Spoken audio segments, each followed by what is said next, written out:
Imagine living in a dark room filled with all your fears, traumas, and insecurities. Now, imagine willingly flipping on the light switch. That's what inner work feels like. It's not for the faint of heart, but it might just be the bravest and most life-changing thing you'll ever do. Inner work does not reveal anything that isn't already there. It only will bring awareness of stuff that's ingrained in our psyches for decades or lifetimes, if that makes sense to you. We live in a world obsessed with quick fixes and instant gratification. We want our problems solved yesterday, our years and years worth of solidified pain gone in an instant. But when it comes to our inner world, to the depths of our psyche, there are no shortcuts. This is the realm of inner work, and it's anything but comfortable. Many embark on the journey of inner work, whether guided by a therapist or venturing solo, with the hope of finding comfort and relief. They envision a linear path to healing, a steady climb towards peace and self-understanding. But here's the uncomfortable truth. True healing often feels like falling apart before coming back together. Especially the initial stages of inner work can be particularly challenging. It's like cleaning out an attic that's been neglected for years. As you start sorting through the clutter, you uncover forgotten memories, repressed emotions, and unresolved conflicts. But let's be honest, many people run at this point. They reach for the door handle, desperate to escape the discomfort of self-confrontation. It's a natural reaction. Our minds are wired to avoid pain, and facing our inner demons can feel excruciating. So how do we overcome this instinct to flee? First, recognize that this urge to run is normal. It doesn't make you weak or incapable. It makes you human. Acknowledging this can help reduce the shame or self-judgment that often accompanies the desire to avoid difficult inner work. Next, start small. You don't have to illuminate the entire room at once. Begin with a small flashlight rather than flipping on all the lights. Choose one aspect of yourself to explore, one memory to process, or one behavior to understand. This gradual approach can make the process feel more manageable and less overwhelming. When the urge to run from inner work arises, pause. Remind yourself that discomfort is a sign of growth, not danger.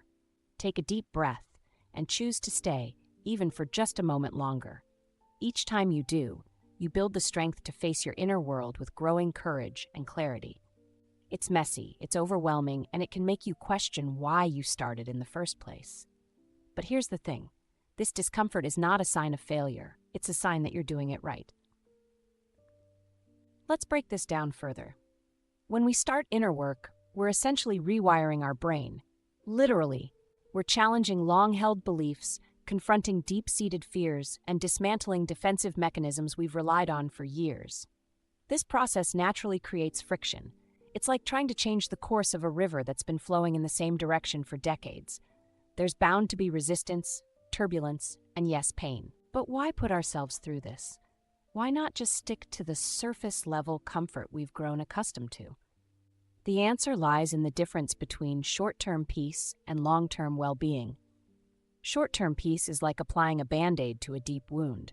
It might provide temporary relief, but it doesn't address the underlying issue. Long-term well-being, on the other hand, is about healing from the inside out. It's about building a foundation of self-awareness, emotional resilience, and authentic happiness that can weather any storm. Now, let's address a crucial point. Healing is never linear. This is perhaps one of the most frustrating aspects of inner work, but also one of the most important to understand.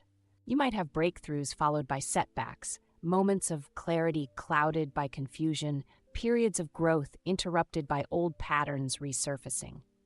It's like climbing a mountain with a series of false summits. Just when you think you've reached the top, you realize there's more to go. But here's the silver lining. With each false summit, you gain a new perspective. You develop new tools to navigate the terrain. The pain might keep coming back, but your ability to cope with it improves. This brings us to an important question. Why do some people seem to suffer endlessly in their journey of inner work? It's a valid concern, and there are a few reasons this might happen. Firstly, they might be stuck in a cycle of re-traumatization without proper support. Inner work, especially when dealing with deep-seated traumas, requires a delicate balance. It's about exposing yourself to difficult emotions and memories, but in a controlled, safe environment. Without proper guidance, it's easy to become overwhelmed and retreat back into old patterns. Secondly, they might be focusing solely on pain points without moving towards integration and growth. Inner work isn't just about uncovering pain, it's about learning from it, integrating those lessons, and using them as stepping stones for personal growth. And yes, it is called work for a reason. You need to work it so that it gives results. If you're constantly rehashing painful experiences without extracting meaning or developing new coping strategies, you're not completing the full cycle of healing, and so you will keep experiencing pain. One type of person who might be stuck in this pattern is the poor me I talk about in many of my videos. Please check them out. Lastly, they might have unrealistic expectations about the healing process. Remember, inner work is not about achieving a state of perpetual happiness or completely eliminating negative emotions. It's about developing a more balanced, resilient relationship with the full spectrum of human experiences. So how can we approach inner work in a way that leads to genuine, long-term well-being? 1. Start with what I have called the mighty decision, another video of mine that explains extensively how this is a life-changing decision that makes anything else fade. Any resistance, any fear, any stuckness, it's about deciding that we need to change our life. 2. Self-compassion. Recognize that this process is challenging and be kind to yourself as you navigate it. Treat yourself with the same understanding and patience you would offer a dear friend. 3. Understand that big traumas often surface first. Similar to treating a car accident victim, where life-threatening injuries are addressed before minor ones, your psyche will often confront you with your most significant traumas early in the process. This can be overwhelming, but it's your mind's way of prioritizing what needs attention most urgently. 4. Build a support system. Whether it's a therapist, a support group, or trusted friends, having people to lean on during this journey is crucial. There's a catch here, though. Strive to find people who are on the same journey, as your old circles might keep you stuck in a paradigm that helped you get here in the first place, and who might feel frightened by your changing. 5. Practice mindfulness. Learn to observe your thoughts and emotions without judgment. This skill will help you navigate the ups and downs of the healing process with greater ease. 6. Set realistic expectations. Understand that healing takes time and isn't always comfortable. Embrace the process, including the setbacks. 7. Focus on small, consistent steps. Inner work isn't about dramatic transformations overnight. It's about small, daily choices that gradually shift your patterns.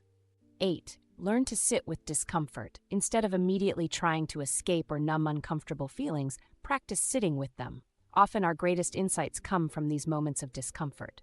9. Celebrate your progress. No matter how small, acknowledge the steps you're taking. Each moment of awareness, each new insight is a victory worth celebrating. 10. Be prepared for ups and downs. Sometimes you'll reach a good spot and think, I'm done, it's all uphill from here. But healing isn't a straight line upwards. There will be dips, plateaus, and even backslides. This doesn't mean you're failing. It's a natural part of the process. Each setback is an opportunity for deeper learning and growth. Remember, the goal of inner work isn't to reach a state of perpetual bliss. It's to develop a more authentic, resilient, and fulfilling relationship with yourself and the world around you. It's about expanding your capacity to experience all of life, the joy and the pain, the excitement and the fear, with greater awareness and grace. Yes, inner work can be uncomfortable. Yes, it can bring up pain you buried long ago.